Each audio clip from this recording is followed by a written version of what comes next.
நமஸ்காரம். எத்தனையோ காலமாக பிறவிகளாக கர்மங்களை வினைகளை சேர்த்திருப்போம். அந்த வினைகளையே தொலைத்து விட வேண்டுமா, அல்லது அதனுடைய பாதிப்பை தடுக்கலாமா? இரண்டுமே செய்வது உண்டு. நமக்கு ஏதோ உடம்பு சரியில்லை, அடிப்படையில் சில குறைகள் நம் உடலில் இருக்கும்.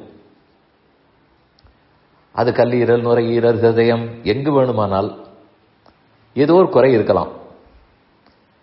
அந்த குறையே அப்படியே நிவர்த்தி பண்ணிவிடலாம், அவ்வளவு தூரம் சொல்ல முடியாது. அப்படி வைத்தியரும் சொல்ல மாட்டார். சிலருக்கு அதிக அளவில் இரத்த கொதிப்பு இருக்கலாம், சர்க்கரை நோய், நீரிழிவு நோய் இருக்கலாம். வைத்தியர் என்ன சொல்லுவார்? அதெல்லாம் அப்படியே போய்விடாது, வந்தது இருக்கத்தான் செய்யும். அதை சரிவர நீங்கள் மெயின்டைன் பண்ணிக்கொள்ளலாம், கண்ட்ரோலில் இருக்கலாம். இதுதான் அநேகமா சொல்லுவார்கள். உடம்பே இல்லாத இருக்க வேண்டும், எல்லாமே சரியாக இருக்க வேண்டும், அப்படி எதிர்பார்க்க முடியாது. பாதிப்பை குறைக்கலாம், அதுதான் அநேகமாக நடக்கும். அதுவும் 50 வயதுக்கு மேலே ஆகிவிட்டதென்றால் குணப்படுத்துவது என்பதை காட்டிலும் பாதிப்பை குறைப்பது என்பதுதான் நடக்கும். ஒரு சிலது மட்டும்தான் குணமாகும். எல்லாருக்கும் தடுப்பூசி போடுகிறார்கள். நோயே வராது அப்படிங்கிறது ஒண்ணும், வந்தாலும் பெரிசாக படுத்தாது, அதுவும் மிகவும் முக்கியம். இந்த உதாரணங்களைப் போலத்தான் கர்மங்களை பற்றியும் சொன்னேன். நம்முடைய அனாதிகால வினைகளையே தொலைத்து விட முடியுமா? செய்கிறேன் என்று கண்ணன் கீதையில் சொல்லுகிறார். அகம் துவா சர்வ பாபேப்யோ மோக்ஷயிஷ்யாமி, நான் உன்னை எல்லா பாவங்களில் நின்றும் விடுவிக்கிறேன், சோகப்படாதே. அது செய்வது செய்வார். மற்றபடி இந்த பிறவியில் பாதிப்புகளைத்தான் குறைக்க இயலும். கிரகங்கள்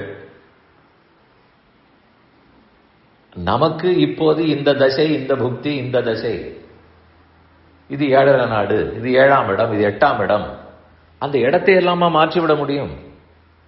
அது முடியாது. அதனுடைய பாதிப்பை குறைக்க முடியும். கிரகங்கள் என்ன கோளாறு கொடுக்குமோ பாதிப்பை குறைக்கலாம்.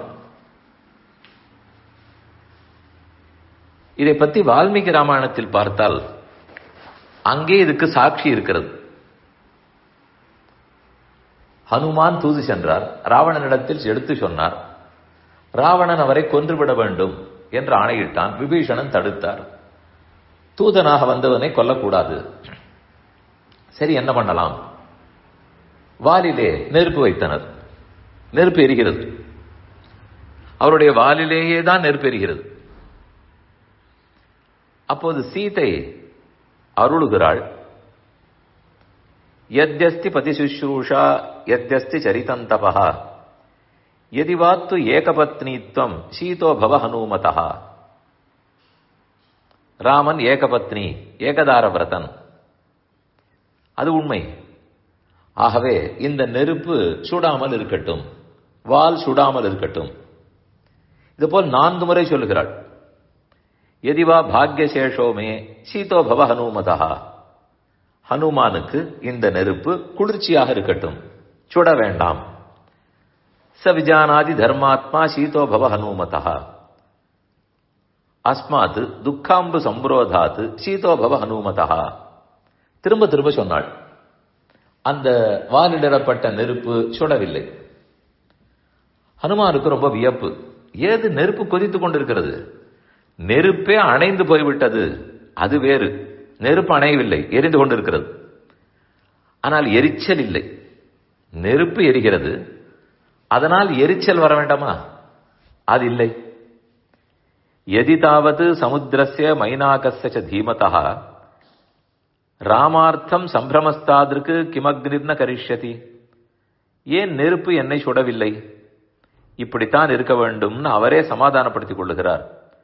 சீதாயாச்ச ஆனுஷம்சேன, சீதை என் பேரில் கருணையோடு இருந்தாள், அது காரணம்.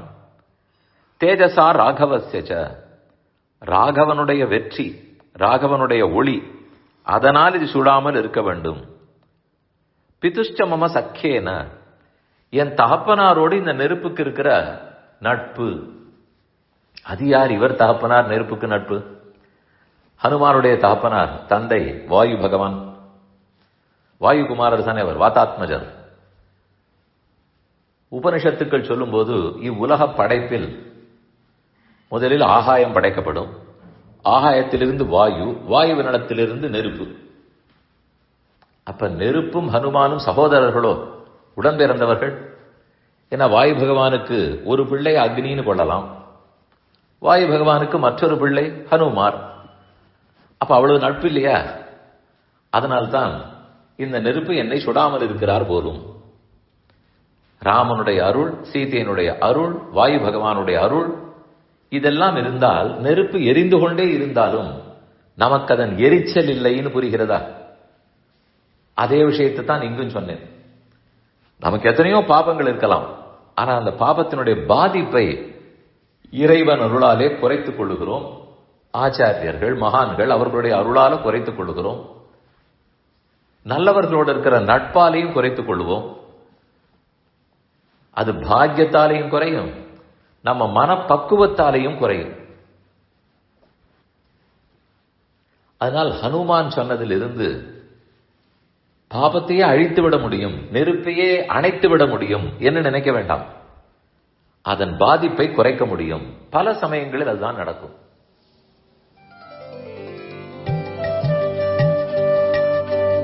இந்த என் பணி ஆடியோவை உங்களுக்காக வழங்கியவர் வேலுக்குடி ஸ்ரீ கிருஷ்ணன் சுவாமி. இந்த ஆடியோவை தினமும் உங்கள் மொபைலில் பெற கிஞ்சித் என் பணி KINCHITENPANI